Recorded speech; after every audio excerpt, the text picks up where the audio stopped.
How did we get here? Yes, this is my version or strategy for Defense Grid Center of Power. It is a high-scoring strategy. It's a little different from the ones that you see on other YouTube presenters in that I build my tower structure on the left versus the right block of squares. This has been successful at getting me into the top 50 on Xbox Live's leaderboards. I built the towers just sufficiently enough to support destruction of the aliens of each wave. In other words, I'm not trying to build out my pattern or my maze quickly. I'm building it up as required to avoid having my course lost. I chose the left versus the right block because the longer those cores are away from their home base, the less opportunity I have to get interest on the credits or on the resources I have harvested by killing these guys. Additionally, I will place towers, especially at the beginning, to try to fragment the aliens. In other words, if there's a wave coming in, I'll try to place a tower such that it allows half of them through and the other half to split through. As you'll see in just a minute here when I place this cannon tower. You'll notice I'll let 3 or 4 of these little flyers through, and then I sit there and put a tower down to force them back down the other side.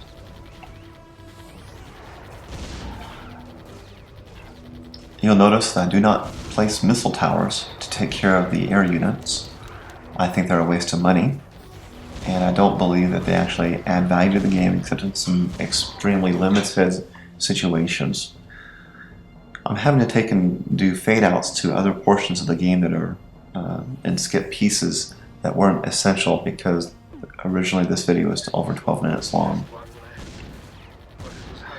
When I do my upgrades, I tend to try to place them such that I do the upgrades such that I'm upgrading a tower that is on the forward path, far enough forward on the forward path, such that when it upgrades and goes into production, that it has the full opportunity to attack that wave. In other words, if I take and put an upgraded tower in the middle of a wave, by the time that thing drops down and gets replaced by a new one, the wave will have gone by it and I will have lost the utility of that tower on that wave. I will favor, however, the ones closest to where the cores are and to the entrance to this maze is, because they get double duty, and I tend to upgrade the ones lower down a little bit later. In all, there will be 16 towers in this particular strategy. You can do it with 15. Later on, you'll notice that there will be a tower placed right above where my Inferno tower is right now, towards the bottom of the screen.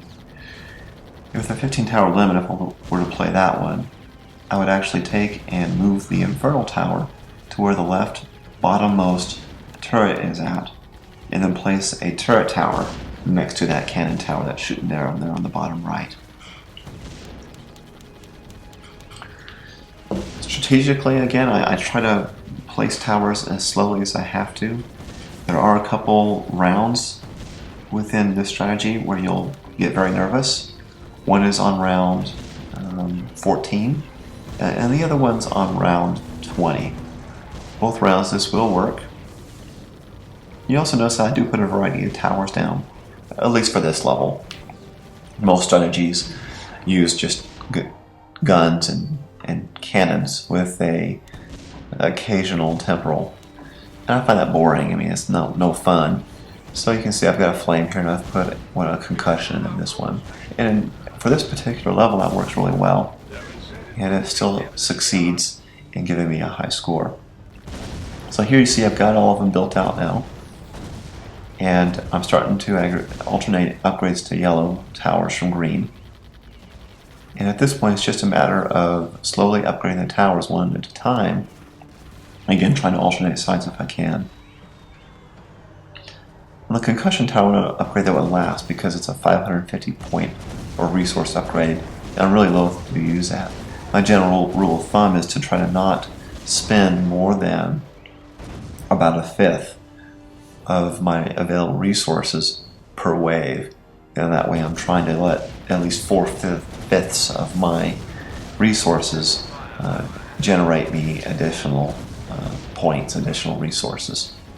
Now this particular demonstration is not perfect. I'm not upgrading them as I guess frugally as I would, and so my end score is going to be somewhere around 17 or so, 17,500 resources.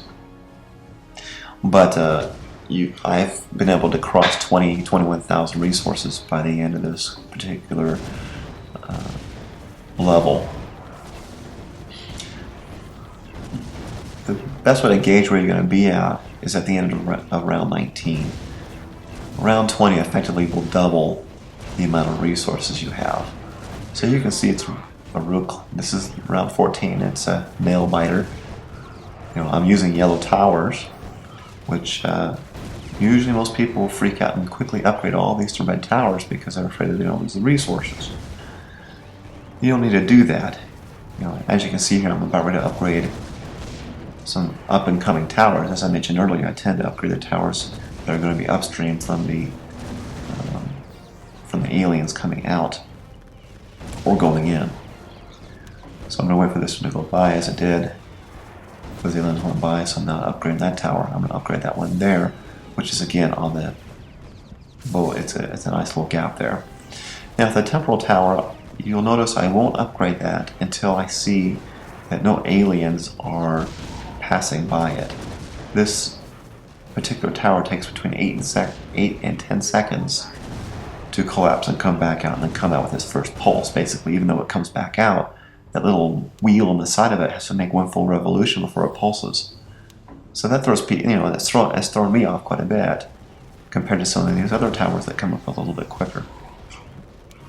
So again, because of time, I'm skipping some of the gaps between the waves a little bit here. This particular one is a rather fun one. Again, you'll start seeing me upgrade the tower. I'm going to actually violate my rule here. I think in a round or two, where I'm actually upgrading while I'm in the middle of an attack. Normally I don't do that. I usually try to upgrade the tower that's coming up, that the enemies are coming up towards, and then I alternate sides on my grid or my matrix here. Again, you can notice that everything's either red or yellow except for that concussion tower. I'm putting that to the very end, simply because it's an expensive upgrade, and I really only need it on around level or wave number 19. I like putting the cannon towers on this level towards the outside edge where the lower loop is, because it helps those two guys can sit there and pound out the shielded enemies as they're coming up. May not do a lot of damage, but it definitely weakens them a little bit and helps with the final game. As you can see here, I'm now doing the upgrades, getting prepared for level 19. This, you could have waited a little bit longer before I did the upgrades. And you can see in this particular one, I'm going to I did that one upgrade while the guys were coming in that last yellow tower. When I upgraded to red, I kind of violated my own rule, which for a higher score you would have to be more careful doing that. Anyway, so this is basically the final layout. All of them red except for the gun towers, the flame tower, and the concussion tower. And it looks close, but it works really well. And again, you can just slightly modify this. The red tower that's currently right above that yellow flame tower, leave that in place. Move the yellow tower over to the bottom-most red tower on the left side. And then that will get you your 15 tower restriction. And that will work. I would also, in that particular instance, I may take the concussion tower and replace that with a gun turret. I think that's how I did it. And that would take care of beating that level. I have not tried this on the challenge, so I don't know if this will survive in challenge mode. I guess I should try that and make an annotation to that. As you can see, there's the nail biting moment there, almost out of range.